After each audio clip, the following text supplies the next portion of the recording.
नमस्कार मित्रांनो, NK online क्लासमध्ये आपलं सर्वांचं मनपूर्वक स्वागत। मित्रांनो, मराठी प्रश्नपेढीमधील आज आपण व्याकरणाच्या संदर्भात असलेल्या पुढच्या कृतीविषयीची माहिती अभ्यासणार आहोत। यामध्ये प्रयोगांवरती आधारित कृती दिलेल्या आहेत।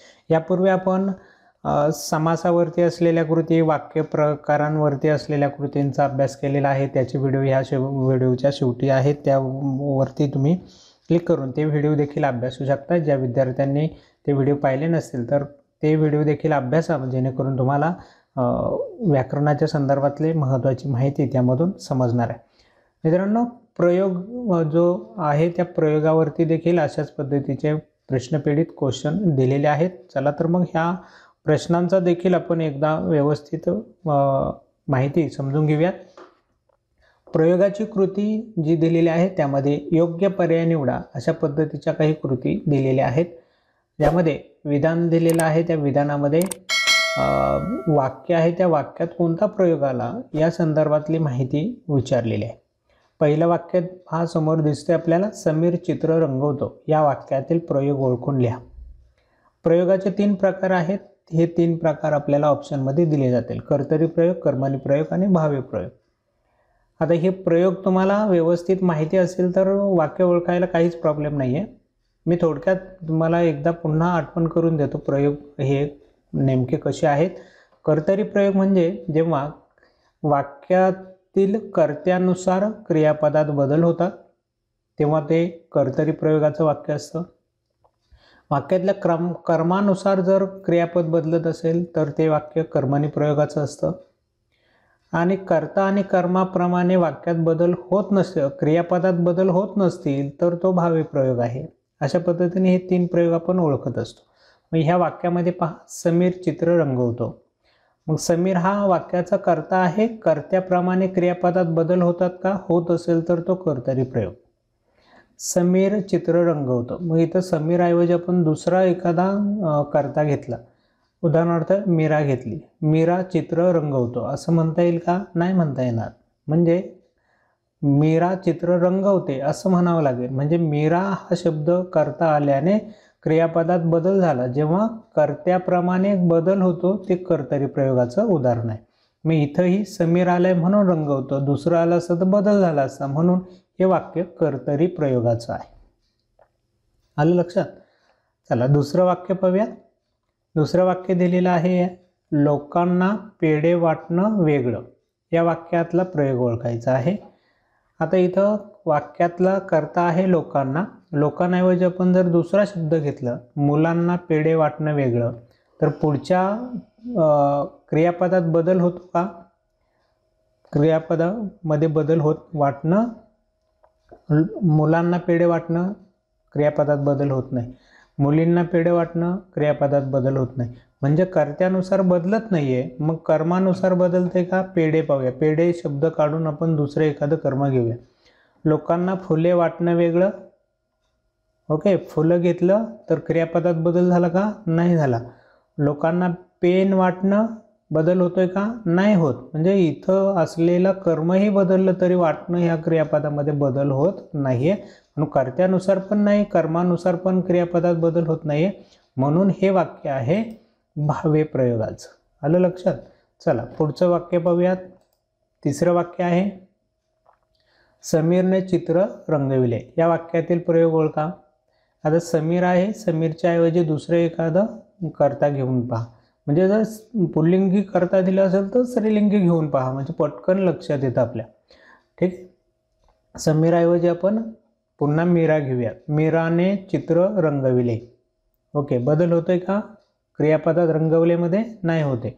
मीराने चित्र रंगवले, मुलांनी चित्र रंगवले, पेंटरने चित्र रंगवले, काहीच बदल नाही होते। आपण हे बदल करून पाहतोय, म्हणून कर्त्यानुसार बदलत नाही, कर्तरी प्रयोग नाही। कर्मानुसार बदलतंय का ते चेक करावं लागेल। कर्म काय आहे? चित्र। चित्राऐवजी आपल्याला इथं दुसरा एखादा घटक घ्यायचा। समीरने पानं रंगविली, ओके, पानं घेतले पण तर पाने रंगविली म्हणजे बदल होतोय। कर्म बदललं तर क्रियापदात बदल होतोय, म्हणून ह्या ठिकाणी वाक्यात कर्मणी प्रयोग आहे। कर्म म्हणजे समीर बदलायचं नाही आपल्याला, हां समीर बदलायचं नाही, कर्म बदलून पाहिजे. समीरने पाने रंगविली, ली म्हणजे बदल झाला आहे म्हणून कर्मानी प्रयोग आहे. यानंतर पुढचं वाक्य आहे कष्टाची भाकर गोड लागते. या वाक्यातील प्रयोग ओळखा. कष्टाची भाकर गोड लागते, कष्टाची बदलून पहा, भाकर बदलून पहा, काय येते वाक्य लक्षात येईल आपल्या. ह्या वाक्यामध्ये कर्तरी प्रयोग आहे, कर्त्यानुसार. इथे दुसरा एखादा शब्द टाकून पहा तुम्ही, हे जर बदल झाला तर मग प्रयोग आपल्याला समजून घ्यायला सोपे जातात. ठीक आहे. यानंतर पुढचं पाहूयात 5. तुम्ही गाडीतच बसा. या वाक्यातील प्रयोग ओळखून लिहा. या वाक्यामध्ये देखील आपण चेक केलं तर लक्षात येईल की हा देखील कर्तरी प्रयोग आहे. तुम्ही गाडीतच बसा, ती गाडीतच बस असं नाही होणार. ती गाडीतच बसा नाही होणार, ती गाडीतच बसेल असं होईल. म्हणजे कर्त्यानुसार बदल होतोय.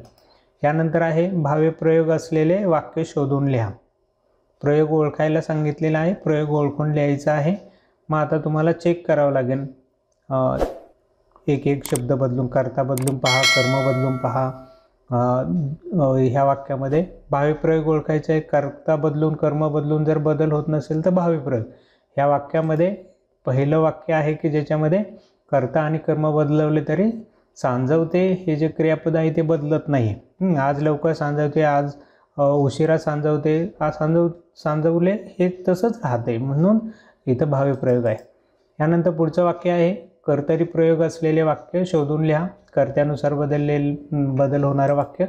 हे वाक्य आहे पर्याय क्रमांक अ. तबेल्यातून प्रत्येक घोडा अचानक फरार झाला.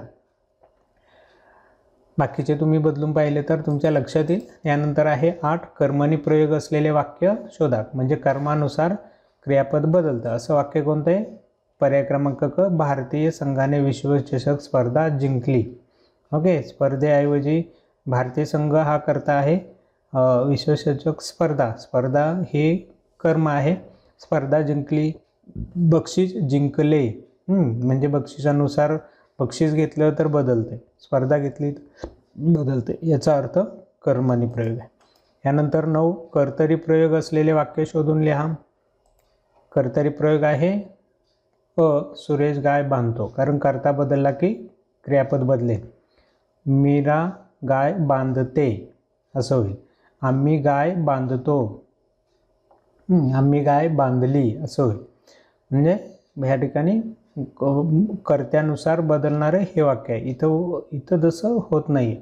उदाहरणार्थ मीराने गाय बांधली, आम्ही गाय बांधली, मुलांनी गाय बांधली, सेमच राहते. कर्ता बदलून इकडं काहीच फरक होत नाही, म्हणून हे आहे कर्तरी प्रयोगाचं उदाहरण.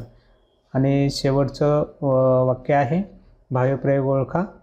यामध्ये पर्याय क्रमांक क. सुरेशने गाय बांधली हे वाक्य भावे प्रयोगाचं उदाहरण आहे. अशा प्रकारे मित्रांनो हे होतं मराठीमधील प्रयोगांवरती असलेल्या प्रश्नांची माहिती. चला तर मग आजचा व्हिडिओ या ठिकाणी थांबूया. भेटूया आपल्या पुढच्या नवीन व्हिडिओमध्ये अशाच पद्धतीने इतर राहिलेल्या व्याकरणातील कृतींची माहिती घेऊन. तोपर्यंत नमस्कार.